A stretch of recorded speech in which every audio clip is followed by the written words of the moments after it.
Our next in-person mastermind is coming up this fall, and we're heading to Vegas. We're kicking off this mastermind with an in-person tour at Zappos downtown Las Vegas campus, where you'll learn their strategies behind company culture, core values, employee engagement, and customer service. Looking outside the legal industry for business concepts and strategies allows you to gain fresh perspectives and innovative solutions that can be applied to improve and differentiate your firm's operations. Following the tour are the mastermind hot seats. Every attendee has the opportunity to dive deep into their business obstacles with their mastermind group and coach. We believe that nothing beats working on your firm in person, so join us in Las Vegas on November 7th and 8th.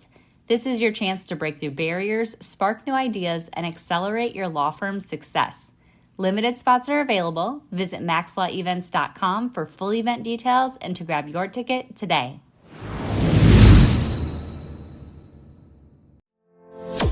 Run your law firm the right way. This is the Maximum Lawyer Podcast. Your hosts, Jim Hacking and Tyson Mutrux. Let's partner up and maximize your firm. Welcome to the show. Welcome back to the Maximum Lawyer Podcast. I'm Jim Hacking. And I'm Tyson Mutrux. What's up, Jimmy? Well, Tyson, I'm excited. We have a great guest for our listeners today, and I'm always happy when we have mom lawyers on the pod. I think that it's a hard road to hoe being a mom and a law firm owner, but we've had so many great members do it. My wife has done it, and so you want to go ahead and introduce her? Yeah, our guest today is Lauren Klein. She is the co-founder of Flourish Law Group, a boutique law firm specialized in estate planning, elder law, and probate administration. Lauren has over 12 years of experience in trust and estates and tax planning, as well as an LLM in taxation from the University of Florida, Levin College of Law, and is passionate about educating her community about the power of estate planning. And we're going to get into the rest of all this in just a little bit. Lauren, welcome to the show. Thank you, Tyson. Thank you, Jim. I'm excited to be here. So, Lauren, I want to get in our time machine and go back to the month before you went out on your own. So you were working at Big Law. You probably had lots of people saying you were living a great life, had everything in the palm of your hand. Talk to us about that month before when you decided, man, maybe I should go out and do my own thing, or maybe it was longer than that. It's a great question, and I'm very happy to hop back in that time machine. So right around the time that I left Big Law and I went to start my firm was a very exciting time. And I had already done so much work and planning that when I actually pulled the trigger, made the decision to leave and start, I was so ready to go. I had spent a year or so, behind the scenes, just with my mindset, trying to get myself to a place where I felt comfortable. I had the skills, I had money saved up, I had investments, I had passive income coming in from real estate, investments and things like that. So I knew, practically speaking, I was ready to go and, follow my dream, but I had to get the head to kind of catch up with that. And so it was about a year spent just working through all the limiting beliefs of, who am I to start a law firm? Why me? Am I really ready for this? So that last month was really, okay, go time. Let's do this. Really exciting. Still nerve-wracking, but one of the best decisions I've ever made, truly. Yeah, so I was going to ask you, how are things now? Are you happy with your decision? How's it been? It's been really great. So next week is our 1-year anniversary. So we're excited to celebrate that. It's been hard. It's a lot tougher than I expected, to be honest. We've all heard the stories. Okay, now you're not just a lawyer. Now you're running a business and you're doing payroll and you're marketing and you're wearing all these hats, and it's true. But it's been fun. It's been a lot of fun. I feel like it reinvigorated my love of the law in a lot of ways. And it allowed me to choose the clients I wanted to work with and choose the people we wanted to market to. So it's been great. And talking about being a mom and a lawyer, when I started the firm, my youngest was, I think, 7 months. And so it's just crazy to kind of watch my kids grow, 3 years old, 1 year old now, grow with the firm. And it's been great. It's the best decision I've ever made. I'm so happy that I did it, but it's hard. There's no sugarcoating. Starting a law firm is no small feat. Well, that's our favorite thing to talk about on this podcast are the things that make it hard. So what were the things that you've had to overcome or that you've enjoyed sort of beating back, and what's sort of driven you crazy? I would say my favorite part, besides, the trust and estates, just practice of law, which I love. It's the only area I've ever been, and I really, really enjoy it. But I think my favorite non-legal aspect of owning a law firm is the strategizing on marketing. Okay, which clients are we going to target? How are we going to do this? And not having those constraints of a big corporate law firm and saying we could really do whatever we want. So we've done a ton of webinars. We've done a lot of live in-person events at parent groups and mom groups, wine night out. Let's go talk about what is a will versus a trust. What is estate planning? Is it only for people who have, $20 million or they're 85 years old? What is it? And educating the community. That's been my favorite part, the marketing and the education side of things. I really, really love it. I've gotten really proficient at Canva and social media.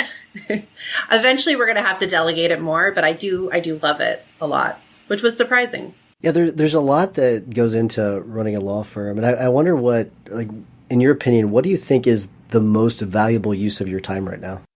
I mean, definitely, working with the clients, meeting the clients and getting the strategy in place, whether it's a high net worth client who, for example, just this week, we have a client who is dual US, Canada. So we're doing planning for them, making sure that their estate plan in the US makes sense from a tax perspective and a legal perspective up in Canada. We're going to be coordinating with attorneys up there. So the strategy side of things, even for the non-complicated clients, just making sure, hey, do we understand your family dynamic? Are we drafting your documents effectively? And then once we have the strategy as the lawyers, we found it's really helpful to delegate the drafting and a lot of the other tasks that we don't necessarily need to do. We're just reviewing it, on the back end. And really, it's hard. It's hard to delegate and then to kind of take a step back. That's definitely not the big law model.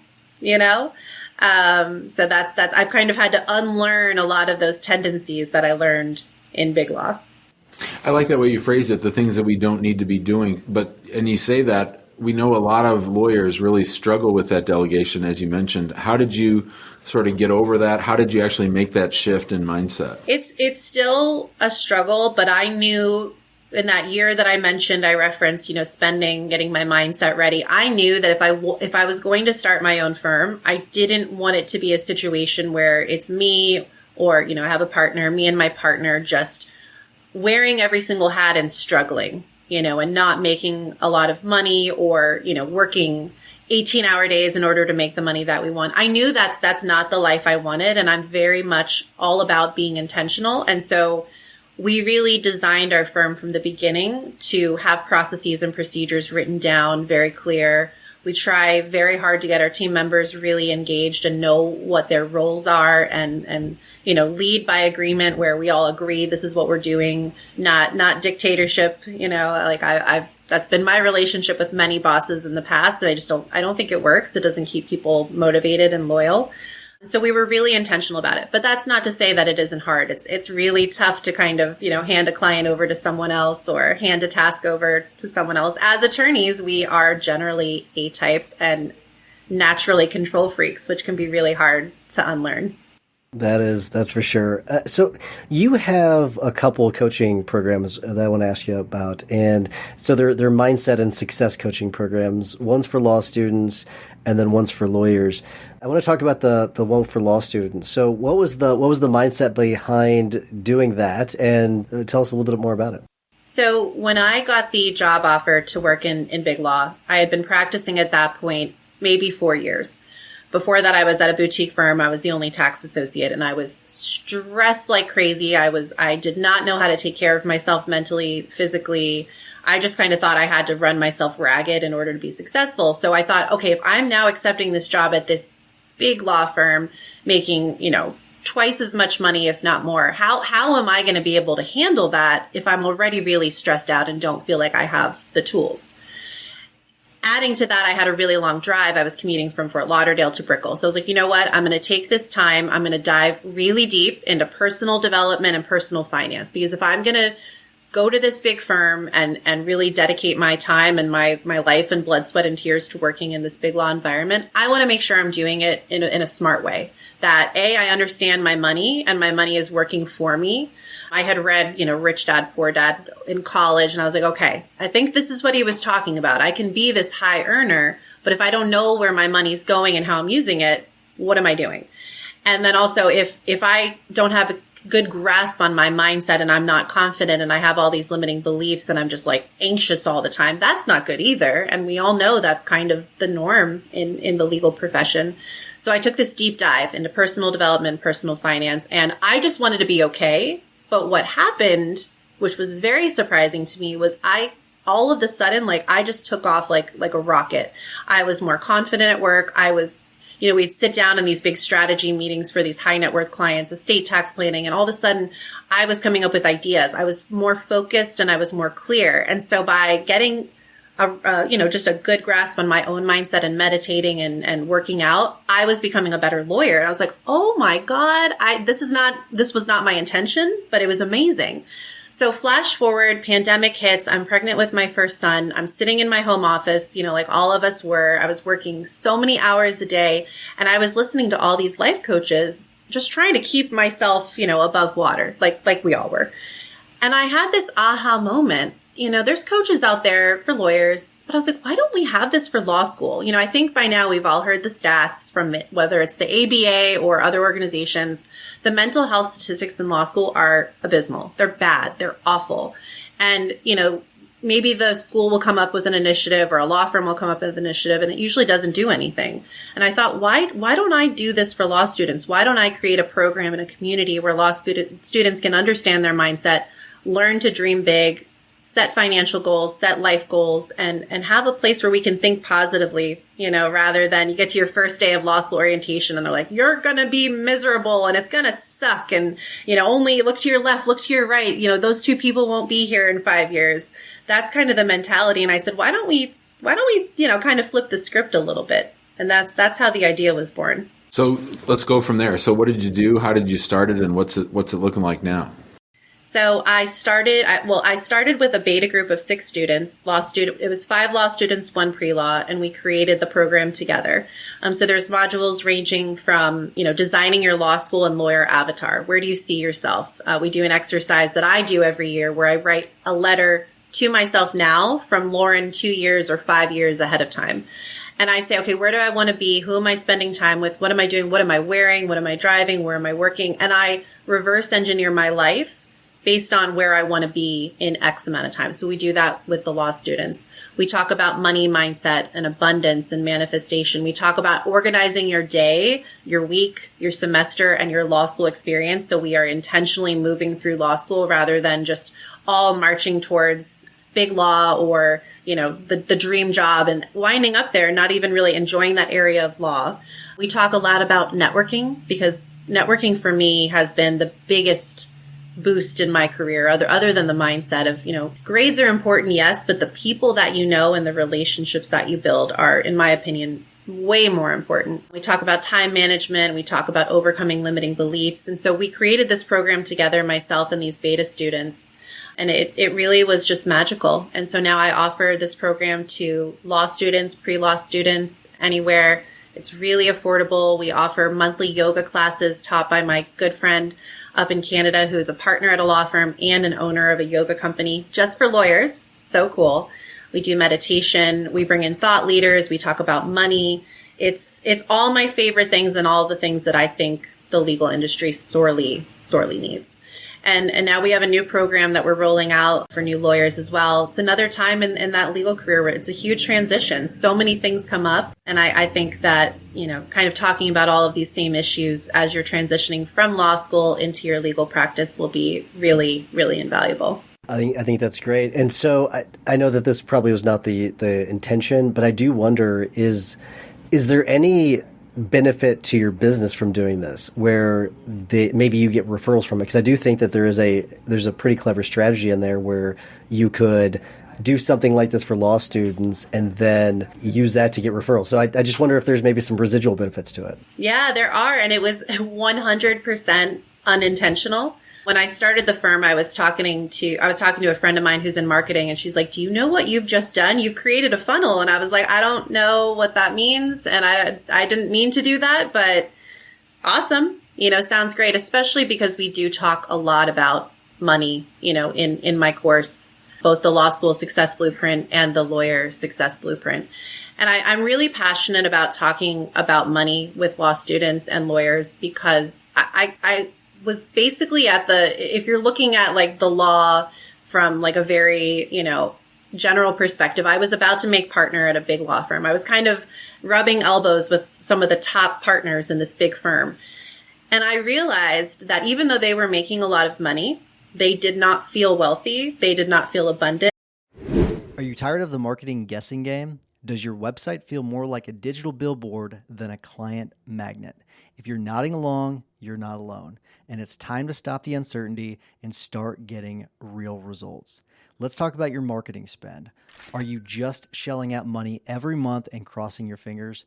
Do you ever wonder what impact your marketing is really having on your revenue? Well, it's time to take the guesswork out of the equation with Rise Up Media. We've been working with them for over a year, and the feedback from our fellow members has been fantastic. Rise Up Media is here to take your marketing to the next level. They'll even perform a full audit of your online presence, giving you the good, the bad, and even let you in on what your competition is up to that you're missing out on. And the best part, there's no obligation, no catch, no pressure. If you decide to work with them, their contracts are month to month. That's right. No long-term commitments tying you down. So what are you waiting for? To learn more about how Rise Up Media can transform your firms, visit riseupmedia.com/maxlaw, and Rise is spelled with a Z. riseupmedia.com/maxlaw. They felt very trapped by their money, by the golden handcuffs. Number of partners relayed to me, "I wish I could retire. It's just not possible for me." And I'm thinking, you're making millions of dollars, maybe $1 million a year, maybe more, over how many years you've been practicing. How are you not able to retire if you wanted to? And it was another aha moment in my career. I was like, oh, it's not about the money. It's about the way we look at the money and how we utilize our money. If we're only W-2 workers and only making that active income trading time for money, you're on this rat race, and nothing wrong with trading time for money by any means. But if we're making all this money, why don't we put our little money soldiers to work in other ways as well? And I think we just get trapped in this. We have to work, do. And we lose sight of what are we building? What legacy are we building? I kind of went off on a tangent from your question, but going back to it, yes, I guess I unintentionally created a referral source to our law firm. How has working in big law and, like you said, almost being made partner, how has that really impacted it? Like, I think a lot of solo firms say, well, we don't really stress out our attorneys. We don't really put a lot of pressure on people. I don't have as much pressure on myself as I did because I'm not in big law. How has the fact that you've been in both worlds sort of helped you guide people? I think in a couple of things. One, it's helped me to structure the way that we operate as a law firm and the way that I now operate just as a human being. For me, work is important. It's a huge part of my identity and I love it, but it's not everything. I have many, many other sides to me. I'm a mom, but many other things. I love to travel. I love to eat. I love to, spend time with friends. I love to work on other businesses. My husband and I invest in real estate. There's so many things to me and to so many of us, to all of us really. So I think for me, I kind of lost my identity in big law and now I'm moving away from that. I think that happens a lot. I also think that, the billing structure in big law is not always ideal for efficiency for the clients. And it's a hard conversation. Even in our firm, we struggle, especially with high net worth clients, hourly versus flat fee, versus percentage on a probate. What's the right way to do it? But I think coming from big law and seeing like there's only one right way to do things is kind of, it's a myth. I don't know if that's answering your question. Was there something specifically you wanted me to there's so many things I could talk about with respect to that question. Was there something specific you were thinking? No, I just think, law students, I think often think we're going to work for a big firm. And so when a lot of them end up in a smaller firm or on their own, I just wonder as students are going through your course and sort of learning about sort of what do they really want before they dive in. Yeah. And then maybe could we also touch real quickly on how student loan debt plays into these issues? Yeah, so I think for law students, new lawyers, or even pre-law students, kind of touching on the first question, who they have, and this happened to me, I got into law school and, all of a sudden big law was the ideal, even though when I started law school, that was not my intention, but you get stuck in this, this mentality. And I'll be honest, when I worked at boutique firms before big law, I worked just as hard, so I think it's not necessarily big firm versus small. I think it's the team that you're on and the culture that team, creates. And so, yes, when you're interviewing for your first job or two, you might have to be not so picky, but I think it's important understanding what the culture of the team is, understanding, even when you're in law school, what are the different practice areas like? What are the attorneys in each practice area's day-to-day lives look like? What are they traveling? Are they spending time with family? Are they constantly in court? No wrong answers necessarily, but just knowing ahead of time what you're kind of getting into, I think is really important, because this is a long game. For a lot of us, we love being lawyers. We want to stay in the law. We don't want to just be in it for a few years, burn out, and then move on. And then with respect to law school debt, we talk about it a lot.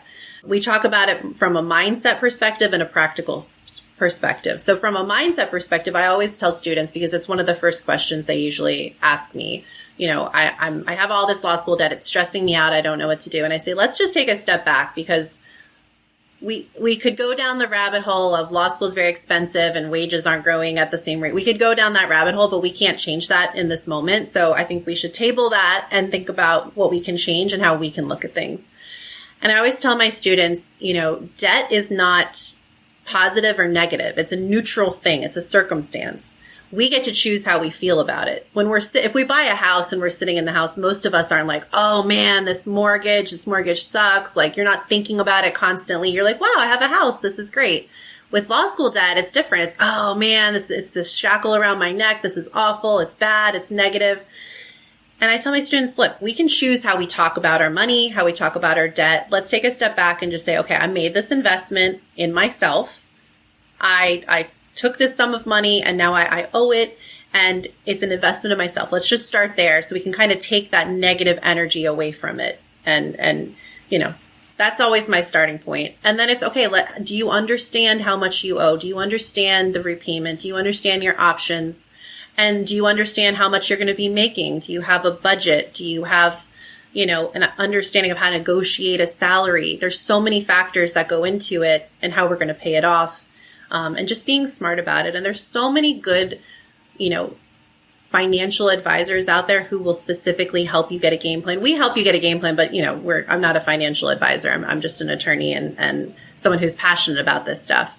But I even bring in thought leaders, specifically financial advisors, who talk about this to my students and how to get a really solid game plan. I think from my perspective, it's taking away the negativity around it and having a plan and being aware of your money, not just putting your head in the sand. That to me was a big shift for me personally, and I think for my students as well. All right, so I've been excited about asking you this question since you mentioned this. I like the idea of having someone sit down and write a letter to their future self. So this is your opportunity to speak to your future self and give your I guess, do the same thing you would ask the people in the law student program to do. Do the same thing, and now's your opportunity to do that. Oh, I love this. No one's ever asked me this before. Okay, so every year I do this at least once a year, and I usually pick either a year ahead of time or like 5 years ahead of time. So I'll do a year. Since the law firm's coming up on 1 year. I think this is going to be a big year for us. So 1 year from now, I see myself living in a new home. We have 2 kids, 3 bedrooms, and luckily a home office that I'm in, but a new home. I see myself not working on Fridays. That's one of my big goals. I see myself having a bigger team, a couple paralegals, an associate, as well as myself, my law partner, and our current team. I see myself, I haven't really done that many. I think 2025 is going to be more of a 10x kind of year. We're still kind of growing the firm, but let's just go with it. So I would love, ideally, to really grow the firm, not just incrementally. And I think that's going to really force me to look at what I'm doing on a day-to-day basis and figuring out even more so, what do I not need to be doing? Like emails. I don't need to be in my emails, but I am. I'm in there a lot, and it's a big time suck. And we all know how that goes. And so really being very strategic on what I'm delegating, even to the point where it makes me uncomfortable. You have to be uncomfortable to grow. I see myself 1 year from now traveling with my kids every summer. So working remotely for an entire summer. I want to be able to take them every year somewhere really cool. Greece is next on my list. Go there for a summer. I want to do a Spanish immersion program at some point. So going, somewhere in Latin America or back to Spain and bringing the kiddos with me. I see myself spending my time very intentionally with high level people who are smarter than me and who are doing bigger, scarier things than me so I can continue to grow. And I see myself hanging out with my husband and my kids and our friends and eating really well and treating our bodies well and working out. Those are all the things that I would put, and I do put in my letter to myself. I get more specific, like what am I wearing? What am I driving? Things like that. But for the sake of time, those would be like my big things that I would put. And it's a really fun exercise because you can kind of see, okay, if that's where I want to go, what do I need to do and what should I not be doing? Because otherwise we get really caught up in just the day to day. It's so easy to do. It happens to all of us, but it really forces you to stop and think, what do I need to do? Q1, Q2, Q3, Q4 of this year. What steps do I need to put into place now if I want to get, to where I'm going? That was fun. I've no one's ever asked me to do that. That was really cool, Tyson. I love it. I loved it. I enjoyed hearing it. So very good. I hopefully you'll kind of tuck this away and then put it on your calendar to check back on it in a year. So I think that'd be pretty cool. Well, I have to tell you, I go back and I reread my old letters, and it's so cool to be like, oh, that happened, and this happened differently, but in a better than I imagined, or oh, this didn't happen. Why did this one thing not happen? It's really, really cool, and it helps you to. Someone said this to me recently. They do a vision board, but they also do an achievement board. And it's kind of like that, like a mental achievement board. Like, oh, look at all the things that I said I would do, these promises I made to myself, and then I kept. I love it. All right. So we do want to be respectful of your time. So I'm going to start to wrap things up. It's been a great episode. I just love hearing your story, and there's a lot of great lessons in this. So hopefully people will go back and re-listen to this one because it's really good. I am going to get to our tips and hacks in a moment. But Lauren, will you tell people how they can get in touch with you if they want to reach out to you? Absolutely. So I'm Lauren A. Klein on LinkedIn. I'm on there all the time. I'm getting, more active on LinkedIn. I'm also at lawyer Lauren Klein on Instagram. I'm on there a lot as well. I have, pages for both my Wealthy Lawyer Squad program, which includes the coaching programs for lawyers, new lawyers, and law students, all the information. And then Flourish Law Group is our law firm. And I would love to connect with other attorneys, new lawyers, law students, even if it's just popping in my DMs on Instagram or LinkedIn and just asking me a question. I'm always here to give advice and connect with other people. Love it. Perfect. Thank you for that, Lauren. All right. I'm going to wrap things up. Before I do, I want to remind everyone, join us in the big Facebook group. Go to Facebook and search Maximum Lawyer. You'll find us there. If you want to hang out with Guild members, go to maxlawguild.com. That'll give you access to a lot of tools and resources, but then also quarterly masterminds, which are pretty awesome. We like to have them in cool, nice places. So go to maxlawguild.com. You can join us there. And while you're listening to the rest of this episode, if you got something of benefit from this, if you give us a 5-star review, we would love it. It helps us spread the love. Jimmy, what's your hack of the week? I heard a phrase on a podcast the other day, and that phrase is first-party data.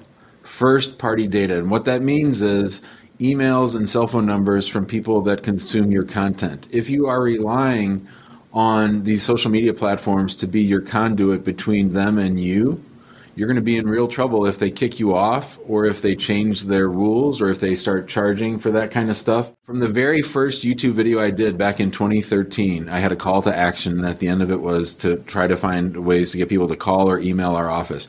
You've got to capture that first-party data, because if you're relying on middle people to get you that, you're at their mercy if they decide to change up the rules.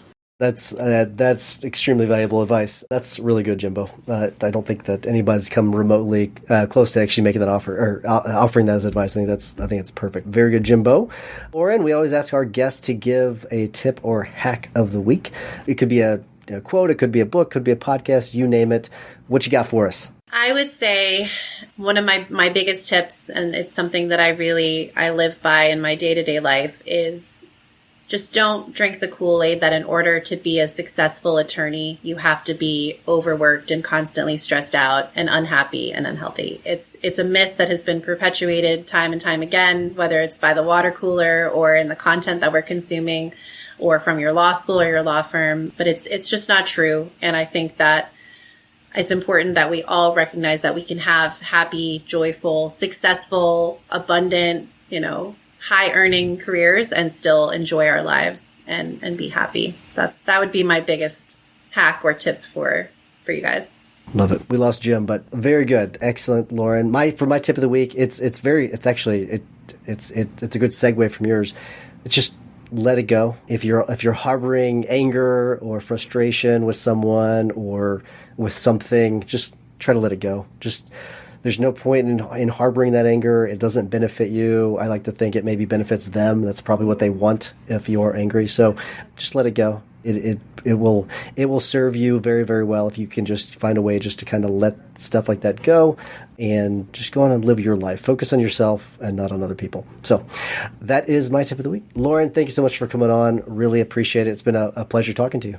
Thank you, Tyson. Thank you, Jim. It's been really great. Thanks for having me. It was wonderful chatting with you guys. Thanks for listening to the Maximum Lawyer Podcast. To stay in contact with your host and to access more content, go to MaximumLawyer.com. Have a great week and catch you next time. Before you go, have you heard Jim and Tyson talk about the Guild on the podcast or in the Facebook group? If not, you're missing out on some really exciting things happening with Guild members and their law firms. The Guild includes a community, accountability, trainings, group coaching, and in-person events like our quarterly masterminds. Inside, you'll gain support, tap into a network of connections, and continue learning, a common theme among successful entrepreneurs. Investing in a community is like the self-care of business ownership. Surrounding yourself with other people who get it is crucial when you're creating a rock-solid foundation to build your business on, one that's strong enough to withstand setbacks, transitions, and growth. So head to MaximumLawyer.com/the Guild to join now and get started today.